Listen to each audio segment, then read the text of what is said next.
Super 6 హామీలు అమలు పరచడంలో కూటమి ప్రభుత్వం విఫలమైందనో ఇక్కడ పైనుంచి కింద దాకా అందరికి కూడా ఒక బాధ్యత ఉంది. అక్కడంతా బాధ్యత లేని ప్రభుత్వం అది. బాబు గారు సీఎం గా ఉన్నారు, యాజ్ ఎమ్మెల్యే గాను యాజ్ ఎంపీ గాను అపాయింట్మెంట్ దొరుకుతుంది అసలు? అపాయింట్మెంట్ అవసరం లేదు. ఇప్పుడు నేను జోగి రమేష్ గారు మాట మీరు తీశారు కాబట్టి నేను అడుగుతాను. దురదృష్టకరం అండి. ఏమీ లేని వ్యక్తి జోగి రమేష్. ఓకే, అతను నన్ను అంటున్నాడని నేను బాధపడిపోయింటి.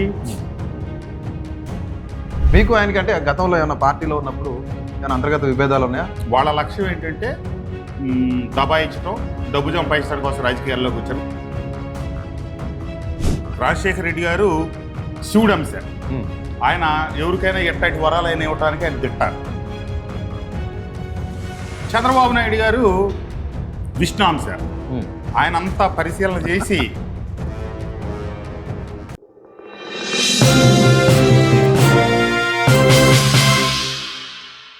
నమస్తే, నేను మీ జర్నలిస్ట్ వసంత్.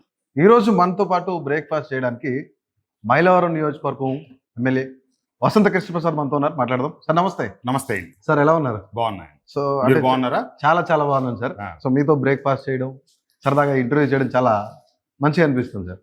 థ్యాంక్స్ అండి. సార్ ఈరోజు అందరికి బ్రేక్ఫాస్ట్ వచ్చినందుకు thanks first. Thank you sir. నాకు మనసుకి కొంచెం హ్యాపీ అనిపించేది కూడా, మీ నాన్నగారిని ఒక 7-8 ఏళ్ల క్రితం నేను కలిశాను, వసంత నాయసా గారిని. నా పేరు వసంత్ అని చెప్పగానే మా అబ్బాయి పేరు కూడా అదే. ఎప్పుడైనా కాదు మా వాడినా. మా అబ్బాయి పేరు కాదు, మా ఇంటి పేరు. అంటే వసంత అని పిలుస్తుంటారు, వసంత అని పిలుస్తుంటారు కాబట్టి ఒకసారి ఎప్పుడైనా మా వాడిని కాదు, ఎలా గ్రౌండ్ లో ఉంటారు కాబట్టి అన్నారు. So I'm so happy. అది ఇప్పుడు కుదిరింది అనమాట. ఇప్పుడు కుదిరింది చాలా కాలం తర్వాత. సార్ ఎట్లా అనిపిస్తుంది ఈ 2 ఏళ్ల పరిపాలన గురించి? ఇప్పుడు ప్రతిపక్షాలు జనరల్ గా మాట్లాడుతూనే ఉంటారు అందరూ కూడా, బాగాలేదనో లేదంటే ఫ్రీబీస్ ఇవ్వలేదనో, సూపర్ 6 హామీలు అమలు పరచడంలో కూటమి ప్రభుత్వం విఫలమైందనో చాలా మంది చెప్తా ఉంటారు. యాజ్ పర్ యువర్ అజంప్షన్ ఏమనిపిస్తుంది? నాకు వర్క్ సాటిస్ఫాక్షన్ ఉందండి 2 సంవత్సరాల్లో. ఓకే, గతంలో కూడా నేను శాసనసభ్యుడిగా పనిచేశాను 5 సంవత్సరాలు. ఇప్పుడు 2వ పర్యాయం చేస్తున్నా కూటమి దాంట్లో. ఇక్కడ బాధ్యత ఉందండి. ఇది పైనుంచి కింద దాకా అందరికి కూడా ఒక బాధ్యత ఉంది. అక్కడంతా బాధ్యత లేని ప్రభుత్వం అది. మీరున్నప్పుడు కూడా బాధ్యత లేకుండానే ఉందా? ఎవరికెవరికి లేదు. ఏదో పైనుంచి వాళ్ళు చెప్పటం. చిన్న చిన్న ఉదాహరణ చెప్పుకోవచ్చు అండి. ఈ 2 సంవత్సరాల్లో టెలికాన్ఫరెన్స్ చంద్రబాబు నాయుడు గారు ఒక 10-12 సార్లు మాట్లాడి ఉంటారు మాతో. రైట్. ఇది శాసనసభ్యులందరికీ. ఇది లెజిస్లేచర్ పార్టీల మీటింగ్లు కాకుండా. అట్లాగే మా పార్టీ అధ్యక్షులు పల్లా శ్రీనివాస్ గారు ఒక 20 సార్లు 30 సార్లు మాట్లాడి ఉంటారు. కాకుండా లోకేష్ బాబు గారు ఒక 6-7 సార్లు జూమ్ మీటింగ్లు అయితేనేమి, టెలికాన్ఫరెన్స్ అయితేనే మాట్లాడారు. మొత్తం మీద ఈ 2 సంవత్సరాలు పార్టీ కేంద్ర కార్యాలయం నుంచి ముఖ్యమంత్రి గారు, వీళ్ళు సంబంధిత మెయిన్ వాళ్ళందరూ ఒక 30-40 సార్లు టెలికాన్ఫరెన్స్ మాట్లాడి మాకు ఎప్పటికప్పుడు పనుల విషయంలో ఫాలో అప్ లో ఉంటారు అనమాట.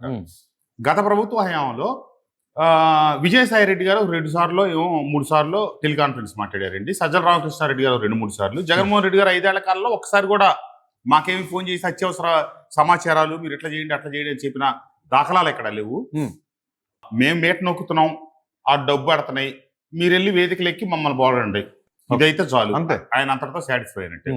మనం ఇచ్చిన ఏ ఒక్క ఇప్పుడు కింద స్థాయిలో అయ్యే అవుతాయండి. ఇప్పుడు ఉదాహరణకి ఎన్ఆర్జీఎస్ నిధులు ఉంటాయి. ఎన్ఆర్జీఎస్ నిధులు కామన్గా అందరికి ఇస్తారు. అవును, అట్లనే మాకు ఇచ్చేవాళ్ళు. వాటిని మేము ఏదో గ్రామాల్లో పెడతాం, ఇంప్లిమెంట్ చేస్తా అయిపోతాయి. అవి కాకుండా రాష్ట్ర ప్రభుత్వ స్థాయిలో ముఖ్యమంత్రి కలగజేసుకుని మనకి ఇవ్వవలసిన నిధులు ఉంటాయి. వాటి మీద నేను పలు పర్యాయాలు ఏది ఆ ముఖ్యమంత్రి ఎవరికి అందుబాటు కాకపోయినా ఆ ముఖ్యమంత్రి గారితో, జగన్మోహన్ రెడ్డి గారితో అపాయింట్మెంట్తోనే వెళ్లాల్సిన పరిస్థితి ఉండి, అపాయింట్మెంట్ నెలకి 5 ఏళ్ల కాలంలో ఒక్కసారి కూడా దర్శనం చేసుకునే ఎమ్మెల్యేలు చాలా మంది ఉన్నారు. ఓకే, ఆ 151 మందిలో అంటే ఒక్కసారి కూడా. ఇప్పుడు బాబు గారు సీఎం గా ఉన్నారు అంటే మీకు యాజ్ ఎమ్మెల్యే గాను యాజ్ ఎంపీ గాను మిగతా ప్రజాప్రతినిధి అందరికి అపాయింట్మెంట్ దొరుకుతుంది అసలు? పర్సనల్ అపాయింట్మెంట్ అవసరం లేదా? డైరెక్ట్ వెళ్ళిపోవచ్చు. ఇప్పుడు క్యాబినెట్ మీటింగ్, ఇంపార్టెంట్ మీటింగ్ లో ఉంటే కలవటానికి లేదండి. మనం ప్రత్యేకంగా టైం కావాలంటే టైం తీసుకోవచ్చు, కానీ నేరుగా కూడా వెళ్ళిపోవచ్చు. అసలు పాత వ్యవస్థలో అసలు ఆ ఆలోచన కానీ ఆ సందర్భంగా లేదు. అంటే పాత వ్యవస్థలో అంటే దాదాపుగా 6 దశాబ్దాల కాలం పాటు మీ కుటుంబంతో రాజకీయాల్లో ఉన్నారు. మీ నాన్నగారు అనేకమైన పదవులను అధిరోహించి ఆయన ఆ, మంచి మంచి పొజిషన్లు చూసి వచ్చారు. బట్ ఇంత బతికి మనం ఇంత మంచి పొజిషన్ నుంచి వచ్చి ఇంత మంచి కుటుంబం నుంచి వచ్చి ఇక్కడికి వచ్చి చేతులు కట్టుకోవాలి అనిపించిన క్షణం ఏదైనా ఉందా మీకు? అట్లా అనిపించబట్టే బయటకు వచ్చామండి. ఆ. గౌరవం లేదు. ఇప్పుడు రెగ్యులర్ గా అదే థింగ్ జరుగుతూ ఉంటుందా? రాజకీయాల్లో ప్రజలకు సేవ చేయటం, మనకున్న అవకాశాన్ని వినియోగించి ప్రాంతాన్ని అభివృద్ధి చేయటం, ఓకే, మనకి వ్యక్తిగతంగా గౌరవం కోసం రాజకీయాల్లోకి వస్తామండి. కొంతమంది రాయలసీమ ప్రాంతం అనుకోండి, వాళ్ళకి ఏదో వంశ పారంపర్యాలు, కక్ష సాధింపు చర్యలు, ఇట్లా ఏదో కొన్ని ఉంటాయి. ఇక ఇటీవల కొంతమంది ఉన్నారు, జోగి రమేష్ లాంటి వాళ్ళు. వాళ్ళ లక్ష్యం ఏంటంటే దబాయించడం, డబ్బు సంపాదించడానికి కోసం రాజకీయాల్లోకి వచ్చారు. వాళ్ళకి గౌరవానికి కోసమో, మర్యాద కోసమో, అభివృద్ధి కోసమో, లేకపోతే ఎవరికో మేలు చేద్దామని వాళ్ళు రాజకీయాల్లోకి వచ్చిన వ్యక్తులు కాదు. ఓకే. కానీ నేను నా 21 సంవత్సరాల వయసులో నేను హైదరాబాద్లో వ్యాపారాలు మొదలెట్టి నేను బాగా సెటిల్ అయ్యి తర్వాత నా 49 సంవత్సరాల వయసులో నేను మళ్ళీ రాజకీయాల్లోకి వచ్చానండి. మేము మా నేపథ్యం కావచ్చు, మాకున్న కుటుంబ రాజకీయ నేపథ్యం అన్ని రకాలుగా కూడా గౌరవంగా ఉన్నతంగానే ఉన్నాం. కానీ ఆ గౌరవ మర్యాదలో ఒక సీనియర్ రాజకీయ నాయకుల కుటుంబానికి ఉండాల్సిన ఇదేమీ జగన్మోహన్ రెడ్డి గారి దగ్గర మనం ఆశించడానికి కూడా ఏం లేదండి. 0%. ఇప్పుడు నేను జోగి రమేష్ గారు మాట మీరు తీశారు కాబట్టి నేను అడుగుతున్నాను. ఆయన ఈ మధ్యకాలంలో మీ మీద కొన్ని అనుచితమైన వ్యాఖ్యలు చేశారు. యాజ్ ఎ జర్నలిస్ట్ గా నేను అవి డైరెక్ట్ గా మీతో అనలేను. పర్లేదు. సో అంటే అలాంటి అనుచిత వ్యాఖ్యలు చేసిన తర్వాత మీరు దందాలు చేస్తున్నారనో, మీరు కట్టప్పనో, లేదంటే ఇంకా వేరే వేరే పదాలు కూడా చాలా. కట్టప్పనేని కాదండి, కట్టప్ప మా ఎంపీ గారిని వాళ్ళ సాక్షి బూత్ పత్రిక సాక్షి నిర్వచనం. అలాంటి వ్యాఖ్యలు ఆయన అన్నప్పుడు మీరు ఇప్పుడు అన్నారు అంత గౌరవమైన కుటుంబం నుంచి వచ్చిన దగ్గర గౌరవం లేదు అని. బట్ ఇలాంటి వ్యక్తులు కూడా కమెంట్ చేస్తున్నప్పుడు, అంటే ఒక మాజీ ఆయన శాసనసభ్యులు, ఒక మంచి పొజిషన్ లో ఉన్న వ్యక్తి కూడా, మీతో పాటు గతంలో ఒకటే పార్టీలో ఉన్న వ్యక్తి కూడా మిమ్మల్ని అలా దూషించడం ఎలా అనిపించింది మీకు అసలు? దురదృష్టకరం అండి. ఎందుకంటే ఒక హుందాతనం గాని, ఒక గౌరవప్రదమైన జీవితం గాని ఏమీ లేని వ్యక్తి జోగి రమేష్. ఓకే. అతను నన్ను అంటున్నాడని నేను బాధపడటం ఏంటి? అతను ముఖ్యమంత్రి గారిని నోటుకొచ్చినట్టు మాట్లాడాడు. మీరు బోల్డ్ అన్ని వీడియోలు చూడొచ్చు. అట్లాగే లోకేష్ బాబు గారిని అన్నాడు. అట్లాగే పవన్ కళ్యాణ్ గారి గురించి చాలా అనుచితమైన వ్యాఖ్యలు చేశాడు. అసలు వాళ్ళ మాట్లాడిన వాటిలో మన మాట్లాడింది చాలా తక్కువ. కాబట్టి కొందరు వ్యక్తుల నుంచి మనం గౌరవ మర్యాదలు ఆశించలేము. ఇప్పుడు మనం కుక్క ప్రవర్తన ఒక తీరుగా ఉంటది, పంది ప్రవర్తన ఒక తీరుగా ఉంటది, దున్నపోతు ప్రవర్తన ఒక తీరుగా ఉంటది, ఆవు ప్రవర్తన ఒక తీరుగా ఉంటది. మనుషుల్లో అందరూ సభ్యత సంస్కారం ఉన్నోళ్ళు ఉంటారు అయితే నేను ఎక్స్పెక్ట్ చేయట్లేదు. సమకాలీన ఈ రాజకీయాల్లో పిదప కాలం, పిదప బుద్ధులు, పిదప వ్యక్తులు అందరూ. రాజశేఖర రెడ్డి గారు శివుడంశ, ఆయన ఎవరికైనా ఎట్లాంటి వరాలైనా ఇవ్వటానికి ఆయన దిట్ట. ఆ రకంగా కొంతమందిని మంచి వాళ్ళని రాజకీయాల్లోకి తీసుకొచ్చినా, నేను చెప్పాను కదా, శివుడు బోడా శంకరుడు వరాలు ఇచ్చి చివరికి ఆయన ఎత్తికే తెచ్చుకుంటాడు. ఆ టైప్ వాళ్ళు కొంతమంది ఉన్నారు. వాళ్ళలో జోగి రమేష్ ఒకడు. చంద్రబాబు నాయుడు గారు విష్ణాంశ, ఆయన అంతా పరిశీలన చేసి స్కానింగ్ చేసి కానీ వాళ్ళ కొనసాగినవారు. ఆయన దృష్టికి ఏదన్నా తొలి షరతులు వర్తిస్తాయి.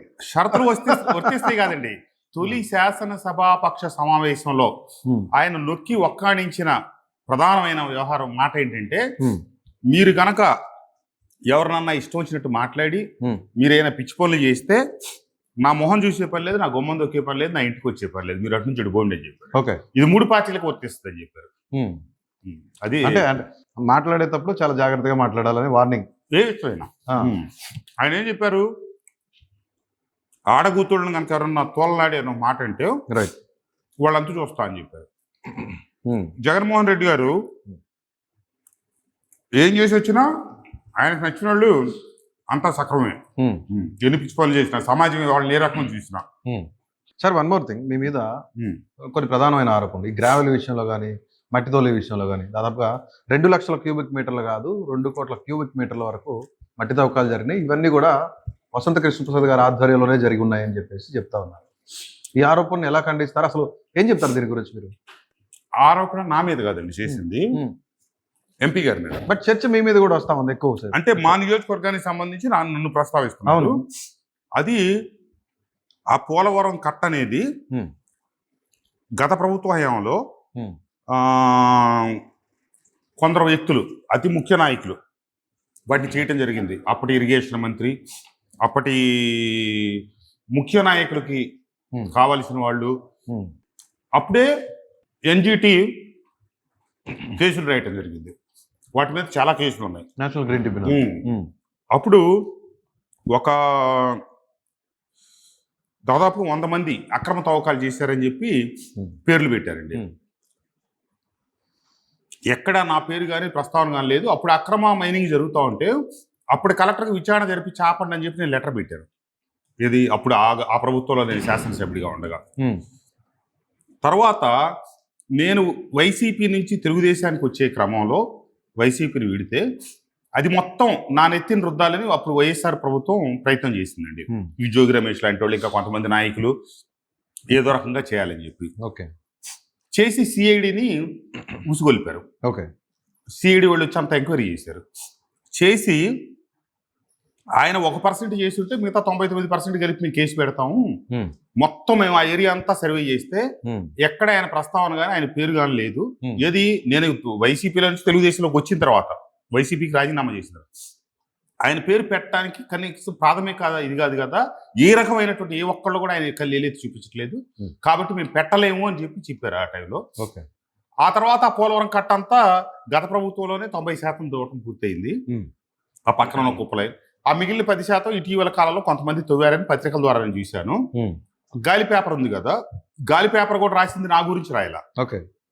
మా ఎంపీ గారి మీద వాళ్ళ అన్నదమ్ముల మధ్య వివాదాలని అడ్డం పెట్టుకొని కేసినేని నాని గారికి చిన్ని గారికి మధ్య కొంత కుటుంబపరమైన విభేదాలు ఉంటే ఆయన ఏదో విమర్శించాడని చెప్పి వీడు ఈ గాలి పేపర్ రాశాడు అనమాట.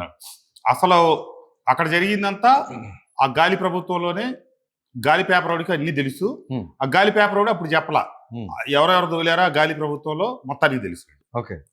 ఎందుకు ప్రధానంగా పదే పదే మైలవరం నియోజకవర్గాన్ని టార్గెట్ చేస్తూ జోగి రమేష్ గారు మిమ్మల్ని టార్గెట్ చేస్తూ ఎందుకు మాట్లాడాల్సి వస్తుంది అసలు? మీకు ఆయనకి అంటే గతంలో ఏమైనా పార్టీలో ఉన్నప్పుడు ఏమైనా అంతర్గత విభేదాలు ఉన్నాయా, లేదంటే ఏదైనా స్కాములు చేసేటప్పుడు మీరు అడ్డుపడ్డారా, ఆయన అడ్డుపడ్డారా? నేను అడ్డుపడ్డా. అప్పుడు ఏంటంటే గత ప్రభుత్వం వాళ్ళ తమ్ముడు వాళ్ళందరూ ఇసుక వాళ్ళని ప్రయత్నం చేస్తే తవరేమో అక్కడ ఫస్ట్ విభేదాలు మొదలైంది. 2 వాళ్ళ తమ్ముడికి కొండపల్లి మున్సిపల్ చైర్మన్ కావాలని చెప్పి అడిగాడు. దానికి నేను ఒప్పుకోలా. అదొకటి అప్పుడు విభేదాలు. ఇక అట్లా 2 అతనికి మైలవరం మీద చూపు. మొదట మైలవరం టికెట్ కావాలన్నాడు.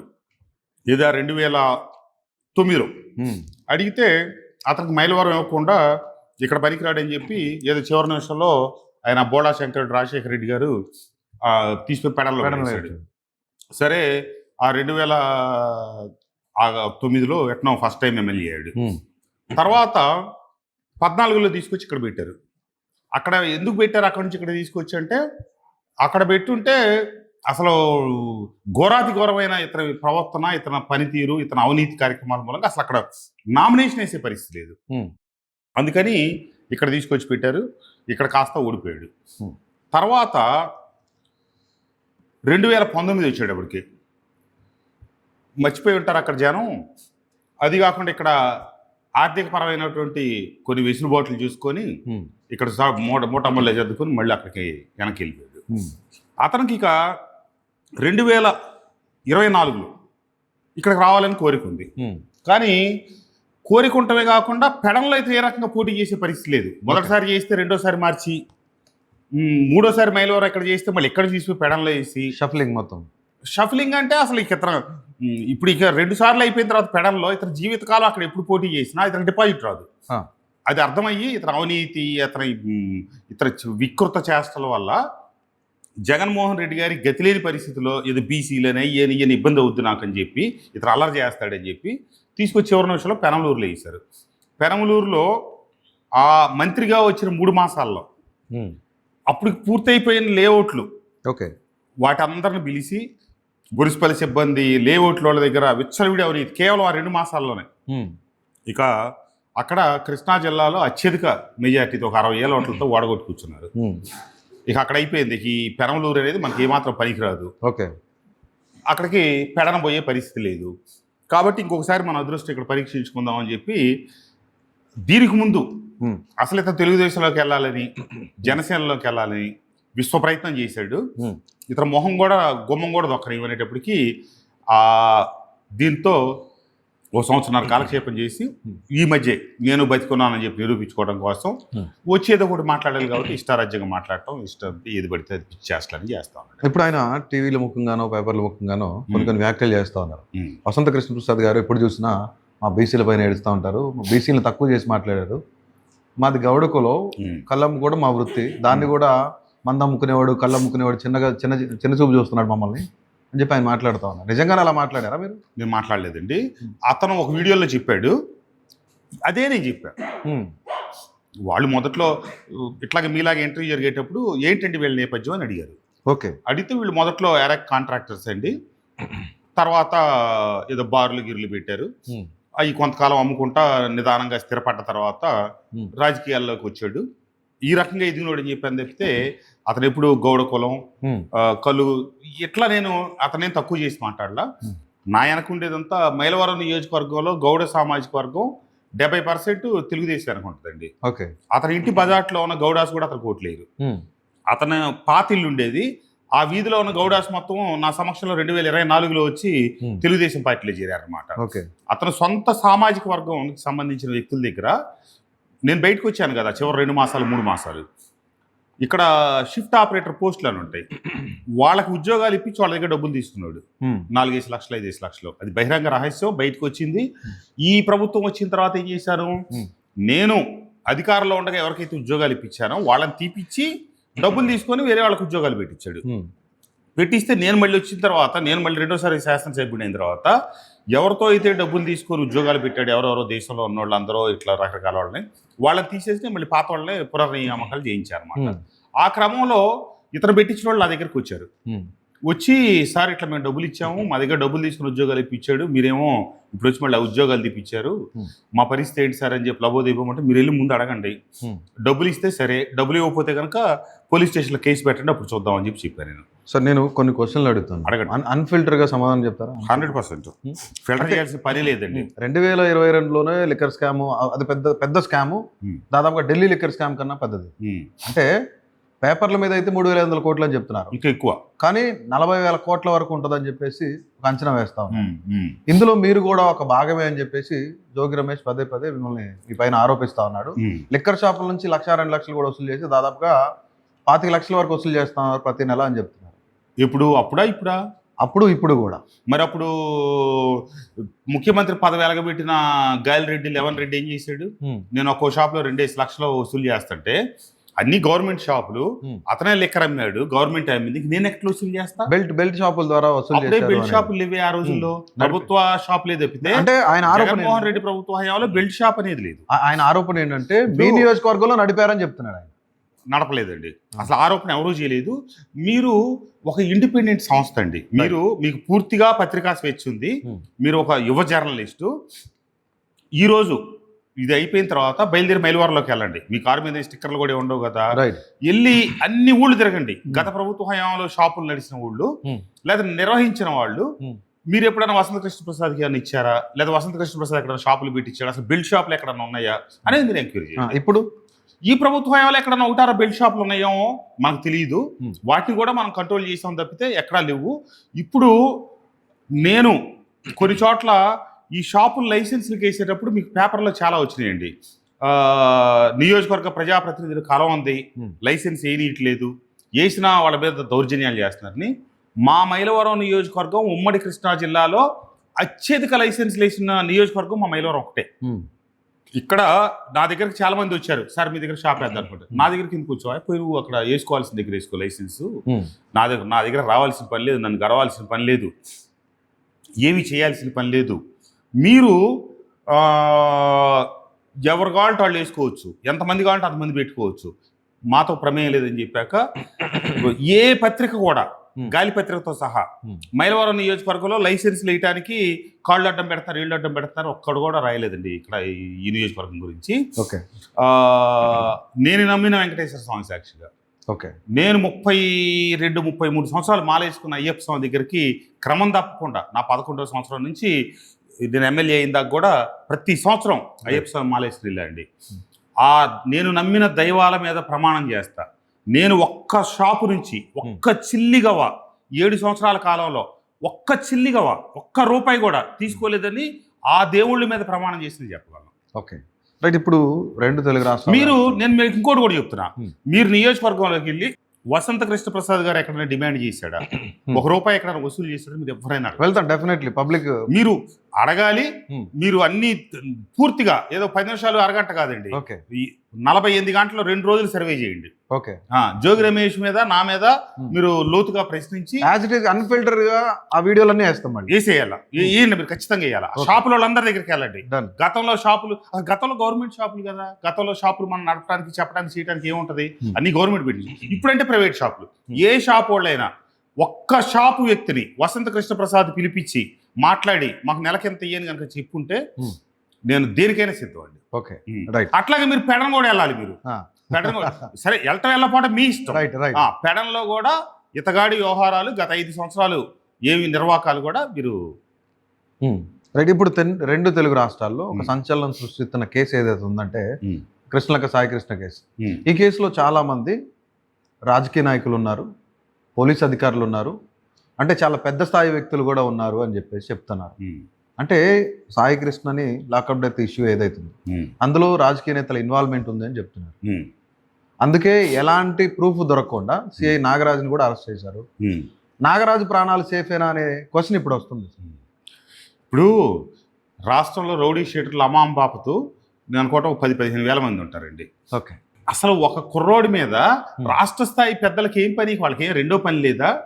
లక్షల కోట్లు పెట్టుబడులు తీసుకురావాలి, ఉద్యోగ కల్పన చేయాలి, అభివృద్ధి చేయాలి, ఉన్న అప్పులు తీర్చాలి, కొత్త అప్పులు తేవాలి, ఆర్థిక వ్యవస్థ నడిపించాలి, సంక్షేమ పథకాలు ఇవ్వాలి, ఈ రకరకాల పనుల మీద ఉండే రాష్ట్ర పెద్దలు ఎవరో అసలు ఏది దేవుడి సాక్షిగా నాకు తెలియదు, ఏది పక్కనుండే నాకు సంబంధం లేదు, కానీ విజయవాడలో అతను పిల్లవాడు ఉన్నాడనే సంగతి మాకు తెలియదు. అదేదో పోలీస్ స్టేషన్ లెవెల్లో మరి ఏం జరిగిందో ఏమైనా అతను రౌడీ షీటర్ కావచ్చు, తప్పులు చేసి ఉండొచ్చు, కానీ ఒక వ్యక్తి ప్రాణాలు తీసే స్వేచ్ఛ ఏ వ్యవస్థకి లేదు. అది కేవలం న్యాయ వ్యవస్థ నిర్ణయించవలసిన వ్యవహారమే, చట్టబద్ధంగా జరగవలసిందే. ఒక 25 సంవత్సరాల యువకుడు మరణించడం అనేది అత్యంత బాధాకరం, అత్యంత దురదృష్టకరం. సంబంధిత ఇప్పుడు ఎవరైతే బాధ్యుడు అనుకున్నారో అతన్నే తీసుకెళ్లారు, అతన్నే నిన్న కోర్టులో ప్రవేశపెట్టారు. అతను పై వాళ్ళు ఎవరన్నా చేసి ఉంటే ఈ నింద తను ఒక్కడే ఎందుకు భరిస్తాడు, అది అతనే బయట చూపుతాడు. అంతేగాని గాలి పేపరు, గాలి ముఖ్యమంత్రి, గాలి మాజీ ముఖ్యమంత్రి లెవన్ రెడ్డి శవాలు ఎక్కడ కనపడితే అక్కడ వచ్చి పేలాలు ఏరుకుంటాడు. అంబటి రాంబాబు గారు చాలా సీరియస్ గా ఆయన ఇంటెలిజెన్స్ ఫోటోలు దొరకలేదు, టాస్క్ ఫోర్స్ కి ఫోటోలు దొరకలేదు, ఐడి పార్టీకి ఫోటో దొరకలేదు, డిపార్ట్మెంట్ వాళ్ళకి కూడా ఫోటోలు దొరకలేదు. కానీ అంబటి రాంబాబు గారికి ఎలా దొరికాయి? అంబటి రాంబాబు పెట్టిన ఫోటో నవీన్ రెడ్డి అని ఈ కుర్రాడు చంపేసిన కుర్రాడు ఫోటో పెట్టింది, ఈ చచ్చిపోయిన కుర్రాడు ఫోటో కాదు అది పెట్టింది. తర్వాత నెలకు గరుచుకున్నారు, మెల్లకుండా ఊరుకున్నారు. ఆయన చంపేశారు పదే మాట్లాడుతున్నారు. అది వాళ్ళకి సమాచారం మాయమైన దాని మీద వచ్చింది. రైట్. అతను చంపేశారా, చనిపోయాడా, ఏం జరిగింది అనేది మీకెంత తెలుసు, నాకంత తెలుసు, రాష్ట్ర ప్రజలందరికీ అంతే తెలుసు. దాన్ని ఇప్పుడు మనం నిర్ధారించేవాళ్ళం కాదు. అది కాలక్రమంలో విచారణలో అన్ని విషయాలు బయట రావాలి. కానీ ఆ పెట్టిన ఫోటో ఈ చచ్చిపోయిన సాయి, ఇప్పుడు ఏవైతే ఈ లాకప్ డెత్ అంటున్నారో ఆ కుర్రోడు చిల్లకల్లులో ఒక కుర్రోడిని చంపేశాడు తాగి. అది ఆ కుర్రోడిది. ఎందుకు మళ్ళీ ఇదంతా కూడా సామాజిక వర్గాలకు చుడుతున్నారు? ఎందుకు అసలు ఈ రాజకీయం అంతా? అసలు ఇప్పుడు పవన్ కళ్యాణ్ గారికి కూటమి పక్కన ఉన్న కాపు ఒకప్పుడు కులాల పేరెత్తి మాట్లాడాలంటే రాజకీయ నాయకులు సిగ్గుపడేవాళ్ళండి. ఇప్పుడు ఆ బ్రాకెట్లు పోయినాయి. వైఎస్ఆర్ కాంగ్రెస్ పార్టీ కులాల మధ్య తగులు పెట్టి, కులాల మధ్య అంతరాలు పెంచి, వర్గ వైషమ్యాలు పెంచి అధికారంలో ఉన్నప్పుడు కూడా అదే పని చేశారు కదా. కమరావతి అది ఇది లేకపోతే ఆ గాలి పేపరు ఎప్పుడు పేర్లు ఏంది ఉంటుందండి. వాళ్ళ క్యాస్ట్ తెలియజెప్పడం కోసం మీ పేరు వసంత్ అనుకోండి, వసంత్ చౌదరి. మీకు ఎక్కడ చౌదరి ఉండదు, మీ అమ్మా నాన్న మీకు చౌదరి అని పెట్టి ఉండట్లేదు. సహజంగా ఏంటంటే కొన్ని కులాల్లో ఇంటి పేరు పెట్టుకుని ఆనవాయితీ ఉంటుందండి. దాంట్లో ప్రధానంగా రెడ్లు. మనకు తెలిసి 99% మంది రెడ్లకి రెడ్డి అనే పేరు ఉంటుంది. కృష్ణారెడ్డి, సుబ్బారెడ్డి, ఎల్లారెడ్డి, పుల్లారెడ్డి ఏదో ఒకటి 99% ఉంటుంది. కానీ కమ్మలకి, కాపులకి, లేకపోతే గౌడాస్కి వీళ్ళందరికీ పేర్లు తర్వాత చివర కులం పేరు ఉండదు. ఉయ్యూరు నరసింహారావు గారు, పజ్జూరు రామారావు. ఇప్పుడు వీళ్ళు తెలియజెప్పడం కోసం పజ్జూరు రామారావు గౌడ్, ప్రసాద్ చౌదరి ఇట్లా, లేకపోతే వీళ్ళకి నచ్చని కాపు కుర్రోడి ఏదైనా ఒక పొరపాటు జరిగింది అనుకోండి, ఆ నాయుడు, కృష్ణనాయుడు వీళ్ళు తగిలిష్టం తోకలో. అట్లా బయటపడి ఇట్లా విచ్చలవిడితనంగా వస్తుంది ఈ గాలి పేపరు, గాలి వ్యవహారం చేసి ఆ గాలి రెడ్డి. అంటే ఇప్పుడు ఆంధ్రప్రదేశ్లో ఒక ట్రెండ్ నడుస్తుంది. చౌదరి కాపులు, రెడ్డి కాపులు, కాపు కాపులు, నార్మల్ కాపులు అని. ఏంటి అసలు ఇదంతా ఎందుకు జరుగుతుంది? అంటే కాపు సామాజిక వర్గం అంతా నేతలందరూ శ్రీకాకుళంలోనో ఉత్తరాంధ్రలోనో మీటింగ్లు పెడతా వస్తా ఉన్నారు వాళ్ళు. సో ఇక్కడి నుంచే స్ప్లిట్స్ జరుగుతున్నాయా? అంటే 75 నియోజకవర్గాలకి మేము ప్రభావితం చేసేవాళ్ళు ఉన్నాం, మేమందరం ఒకటి అవుతాం. ఈ ప్రభుత్వంలో, కూటమి ప్రభుత్వంలో కాపులకి మంత్రి పదవులు లేవు, అన్యాయం జరిగిందనే జరుగుతుంది. ఎందుకు లేదు? కాపులు నారాయణ గారు ఉన్నారు, రామానాయుడు గారు ఉన్నారు, చాలా మంది ఉన్నారు, పవన్ కళ్యాణ్ గారు. బట్ ఏంటి ఈ 4 డివిజన్లు ఏంటి? కాపుల విషయంలో 4 డివిజన్లు ఏంటి అసలు? అది వాళ్ళు సృష్టించేది. ఇప్పుడు జగన్మోహన్ రెడ్డి అనే వ్యక్తి ఒక సందర్భంలో ఏదో అటు తిరిగి ఇటు తిరిగి నాన్న చచ్చిపోయాడని కళ్ళబొల్లి మాటలు చెప్పి ఒక్క అవకాశం ఇవ్వండి అంటే ఇచ్చారు. ఇచ్చిన తర్వాత అతని ప్రవర్తన, కులాల మధ్య పెట్టిన చిచ్చు జనం గమనించబట్టే చివరికి 11 రెడ్డి అయ్యాడు. మళ్ళా ఇప్పుడు కూడా అతని ప్రవర్తన మార్చుకోకుండా వాళ్ళ నాయకులందరూ, ఇదే జోగి రమేష్ కూడా చెప్పాడు, అమరావతికి మా పార్టీ నిర్ణయం పట్ల వ్యతిరేకంగా ప్రజలు తీర్పు ఇచ్చారు, దాని మీద మనం సమీక్షించుకోవాల్సిన అవసరం ఉంది అని ఇట్లాంటి వాళ్ళందరూ కూడా చెప్పారు. కానీ 11 రెడ్డి ఏమి ఆ విషయంలో నిర్ణయం మార్చుకోలేదు కదా. అతను పోకళ్ళలోనే ఉన్నాడు. ఇంకా మేము వస్తే అమరావతిని నాశనం చేస్తామని చెప్తా ఉన్నారు. కాబట్టి అతను మానసికంగా ఏది ఫిక్స్ అవుతాడు అదే అవుతాడు. అతనికి తెలిసి తెలియక పుట్టుకతోనే అతను ఎదిగే క్రమంలో కొన్ని సామాజిక వర్గాల పట్ల ద్వేషం పెంచుకున్నాడు. వాటిలో ప్రధానంగా కమ్మ, కాపు సామాజిక వర్గాలు. ఎందుకంటే రాష్ట్ర స్థాయిలో వాళ్ళకి అడ్డం వస్తుంది కమ్మాళ్ళని. ఈనాడు పేపరు, జ్యోతి పేపరు, లేకపోతే ఎన్టీ రామారావు గారు, చంద్రబాబు నాయుడు గారు వీళ్ళందరూ కమ్మాళ్ళు, వీళ్ళందరూ మా రాజ్యాధికారానికి అడ్డుపడుతున్నారని. స్థానికంగా అక్కడ ఉన్న కాపు సామాజిక వర్గాలు వాళ్ళకి అక్కడ సరిగా సహకరించి ఓట్లు వేయట్లేదని.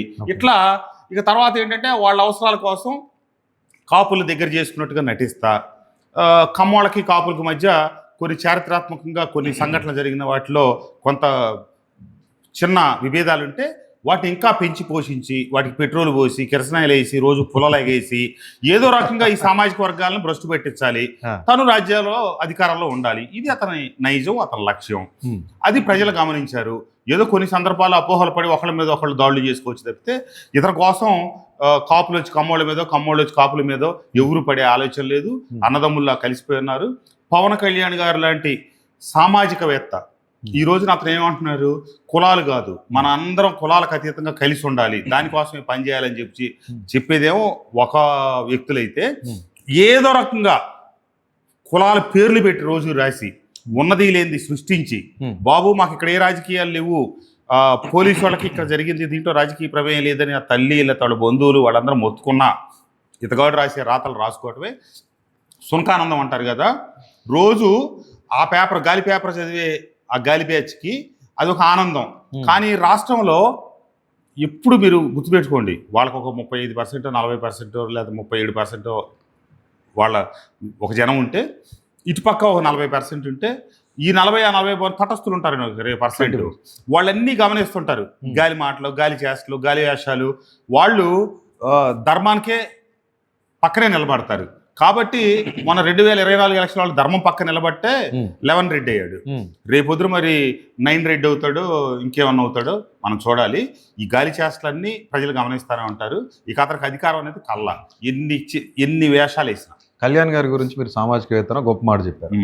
బట్ తెలంగాణ వెళ్తేనేమో ఆయన జాతీయవాదం ఎత్తుకుంటారు, ఇక్కడికి వస్తేనేమో కులవాదం ఎత్తుకుంటారు, బీజేపీ వాళ్ళతో ఉన్నప్పుడేమో హిందుత్వవాదాన్ని ఎత్తుకుంటారు. వైసీపీ వాళ్ళు దేశం కోసం, ధర్మం కోసం, సమాజం కోసం ఆయన మాట్లాడుతూ ఉన్నారు. ఎక్కడ ఏ ప్రాంతంలో ఏ అసమానతలు ఉంటే దాని గురించి మాట్లాడుతూ ఉన్నారు. తెలంగాణలో వాళ్ళకి కావాల్సిన రాష్ట్రం విడిపోయిన తర్వాత కూడా ఇంకా కొంతమంది ఏం చేస్తా ఉన్నారు, ఆంధ్ర వాళ్ళని అదే వివక్ష చూపిస్తున్నారు. దానికి వ్యతిరేకంగా ఆయన మాట్లాడుతున్నారు, జాతీయ భావంతో ఉందామని చెప్తా ఉన్నారు. తప్పే ఉంది దాంట్లో. ఇప్పుడు కుహనా లౌకికవాదం వద్దు, మనం అందరం జాతీయవాదం, దేశంలో 80% ఉన్న హిందువుల్ని ఒక 20% కోసం ప్రత్యేకంగా అణగదొక్కాల్సిన అవసరం లేదనేది బీజేపీ వాదం. దేశం కోసం, ధర్మం కోసం వాళ్ళు పనిచేస్తున్నారు. వాళ్ళతో మిత్రత్వంలో ఉన్నారు కాబట్టి అదే వాదన చెప్తున్నారు. ఈ దేశానికి వ్యతిరేకంగా లేకపోతే ఈ దేశంలో ఉన్న 80% వ్యతిరేకంగా పవన్ కళ్యాణ్ గారు మాట్లాడలేదుగా. అట్లనే ఆ 20% ఉన్న అల్పసంఖ్యాక వర్గాలకి వ్యతిరేకంగా మాట్లాడలేదు కదా. ఒకళ్ళ కోసం ఒకళ్ళు తగ్గించాల్సిన పని లేదు, ఒకళ్ళ కోసం ఒకళ్ళు పెంచాల్సిన పని లేదు అనేది పవన్ కళ్యాణ్ గారు వాదన. దాంట్లో తప్పే ఉంది. రైట్. ఇప్పుడు ఐపీఎల్ కి ధీటుగా ఏపీఎల్ జరుగుతూ ఉంది. ఎంతో అట్టహాసంగా ప్రారంభించారు, చాలా సక్సెస్ఫుల్ గా జరుగుతుంది. బట్ స్టేడియం విషయానికి వస్తే 100 కోట్ల స్కామ్ జరిగిందని చాలా మంది టీవీ ఛానల్లో కూర్చొని మాట్లాడుతూ ఉన్నారు. చాలా ఛానల్స్ అక్కడికి వెళ్ళి వీడియోలు చేసిన పరిస్థితులు కూడా ఉన్నాయి. ఏంటి అసలు దాని గురించి ఏం చెప్తారు సార్? నిజం చెప్పమంటారా, అబద్ధం చెప్పమంటారా? నిజం, టు బి ఫ్రాంక్ చెప్పండి. మీకు నేను ఒకప్పుడు క్రికెట్ ప్రేమికుడినండి. ఓకే. బాగా ఇంట్రెస్టింగ్ చూసి ఒక 25 ఏళ్ల క్రితం పాకిస్తాన్ చేతిలో ఘోరాతి ఘోరం ఓడిపోయాం మనం. ఓకే. ఆ రోజు నా జీవితంలో నిర్ణయం. అప్పుడు డే అండ్ మ్యాచ్లు ఉండేవి, తెల్లారుజామున 3 దాకా జరిగేది మ్యాచ్లు. ఓకే. ఇక నేను జీవితంలో క్రికెట్ చూడడానికి ఒక నిర్ణయం తీసుకున్నా. నాకు సచిన్ టెండూల్కర్, చేతన్ శర్మ, ఆ రోజుల్లో ఉన్న వాళ్ళ పేర్లే తెలిసి, ఊరు అక్కడ కూడా తెలియదు. అసలు చూస్తూ ఉంటారు ఇప్పుడు? అసలు జీరో అండి. నాకు తెలిసిన మా మిత్రులు, నా సహచరులు, అనుచరులు అందరికీ తెలుసు. అసలు నేను పేపర్లో ఆ కాలం కూడా చదవను. రైట్. ఇప్పుడు చాలా మంది కూటమి గవర్నమెంట్, లాస్ట్ క్వశ్చన్ ఇదే, కూటమి గవర్నమెంట్ నుంచి చాలా మంది వ్యతిరేకంగా మాట్లాడుతూ ఉన్నారు. సక్సెస్ఫుల్ చేయలేకపోయారు సూపర్ 6 హామీలు ఏవైతున్నాయో, వీటన్నిటిలో విఫలమయ్యారని చెప్తా ఉన్నారు. మా ఆంధ్రప్రభ వీక్షకులందరికీ కూడా ఏం చెప్తారు? ఇప్పుడు ఫస్ట్ ఆఫ్ ఆల్ విఘ్నులైన ఆంధ్ర రాష్ట్ర ప్రజలకి, తెలుగు ప్రజలందరికీ నేను చెప్పేది ఏంటంటే, ఏవైతే దార్శనికులు చంద్రబాబు నాయుడు గారు అభివృద్ధిలో కావచ్చు అన్ని విషయాల్లో ఆంధ్రప్రదేశ్ని ముందుంచిన తర్వాత 2004 నుంచి ఈ రాష్ట్రానికి దుర్దశ ప్రారంభమైంది. సంక్షేమం అనే వ్యవహారంలో ఈ రాష్ట్రం అధోగతి పాలైంది. 2019లో ఈ జగన్మోహన్ రెడ్డి గారు రాకతో మీటర్ నొక్కితే నాకు ఓట్లు పడితే చాలనే క్రమంలో విభజింపబడిన తర్వాత ఇంత ఆర్థిక దుస్థితిలో కూడా 4,000 పెన్షన్ ఇస్తామంటే ఆంధ్రప్రదేశ్ ఇన్ని అప్పుల్లో ఉంటే 4,000 పెన్షన్ ఇస్తుంది. సెకండ్ హైయెస్ట్ ఈ దేశంలో 2,1700 ఉంది అంతే. ఇది ఇంత అప్పుల్లో కూడా అయినా ఇచ్చిన మాట కట్టుబడి ఉన్నారు. అట్లాగే ఉచిత బస్సు ప్రయాణం చెప్పారు, ఉచిత ఇసుక ఇస్తా ఉన్నారు, ఎన్నో పథకాలు పొందేటారు, అన్నదాత సుఖీభవ ఇస్తున్నారు. ఎన్టీఆర్ ఆరోగ్య భరోసా పెద్ద ఎత్తున అమలు చేస్తూ ఉన్నారు. దానికి ఉదాహరణ, నేను గత ప్రభుత్వంలో 2019 నుంచి 24 దాకా శాసనసభ్యుడిగా CMRFలు, LOCల రూపేణా 5 కోట్ల రూపాయలు ఇచ్చా 5 సంవత్సరాల కాలంలో. నేను ఇప్పుడు శాసనసభ్యుడిగా మీతో మాట్లాడే ఈ నిమిషానికి ఈ 24 మాసాల్లో 20,40,00,000 రూపాయలు డబ్బులు ఇచ్చారు. ఇది CMRFలు, LOCలు. ఇది ఎన్టీఆర్ భరోసా ఆరోగ్య అక్కడ జరుగుతున్నంత కాక ఎడిషనల్గా ఇచ్చింది 20.5 కోట్ల దగ్గర ఈ రోజుకి. నిన్న కూడా 91 చెక్కులు వచ్చినాయి 65 లక్షల రూపాయలు.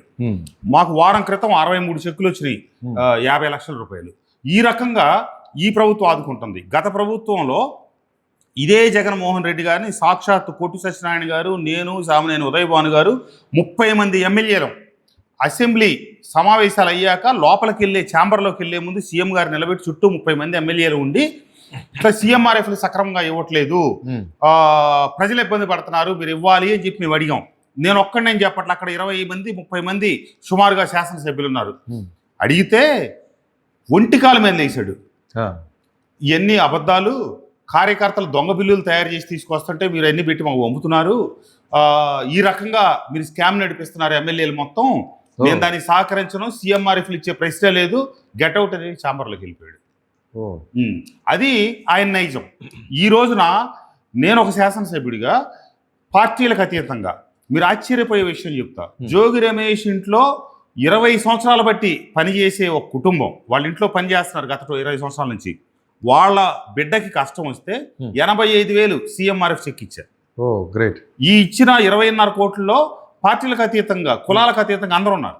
వైఎస్ఆర్ కాంగ్రెస్ పార్టీ వాళ్ళకి కూడా నేను అనుకోవటం ఒక 2-3 కోట్ల రూపాయల పైన వెళ్ళి ఉంటాయి, 3-4 కోట్ల పైన వెళ్ళి ఉంటాయి అచ్చంగా. ఎందుకంటే అక్కడ ఎవరో నాకు తెలుసు కదా, వాళ్ళు ఇస్తే వాళ్ళకి కూడా ఇచ్చేసాం. ఎందుకంటే లోకేష్ బాబు గారి ఈ విషయంలో స్ఫూర్తి, కష్టంలో ఉన్న వాళ్ళని ఆదుకుందాం.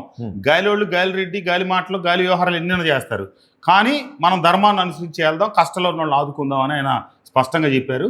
మేము అదే స్ఫూర్తి ముందు. రైట్. సార్, ఇక్కడ 2029లో వైఎస్ఆర్ గవర్నమెంట్ వస్తే పార్టీ మారిన ఎమ్మెల్యేలు, పార్టీ మారిన ప్రజాప్రతినిధులు ఎవరున్నారో వీళ్ళు ఫస్ట్ టార్గెట్, అంటే ఇది మీ దృష్టికి వచ్చిందో రాలేదో నాకు తెలియదు, వాళ్ళే ఫస్ట్ టార్గెట్. అందులో వసంత కృష్ణప్రసాద్ గారు నంబర్ 1 పొజిషన్లో ఉంటారని చెప్తున్నారు. ఏం చెప్తారు వైసీపీ వాళ్ళకి మాట? నన్ను ఏమీ పీకలేరు, నేనేమి తప్పు చేయలేదు, అసలు అతను మళ్ళీ ఇంకోసారి ఈ జీవితంలో ముఖ్యమంత్రి అయ్యే ప్రశ్నే లేదు, అతను ముఖ్యమంత్రి కాదు కదా, ఎమ్మెల్యే అవటానికి కూడా అర్హత లేని వ్యక్తి జగన్మోహన్ రెడ్డి. ఆ విషయం నాకు నిర్వివాదాంశం. అతను ఇంకోసారి ముఖ్యమంత్రి అవుతాడు అంటే నేనైతే నమ్మను. అయితే ఆయన నన్ను పీకేది ఏమీ లేదు. జీవితకాలం జగన్మోహన్ రెడ్డికి వ్యతిరేకంగా పోరాటం చేస్తానే ఉంటాను. దాంట్లో ఏ రకమైనటువంటి రాజీ లేదు. అతను నన్ను ఎన్కౌంటర్ చేయించినా నేను తగ్గేదేలే. Right, thank you. I don't care. Thank you. So మొత్తానికి ఇది ఈరోజు ఇంటర్వ్యూ. మరొక ఇంటర్వ్యూలో మరొక ముఖ్యమైన నేతతో కలుద్దాం. అంతవరకు సెలవు. నమస్తే.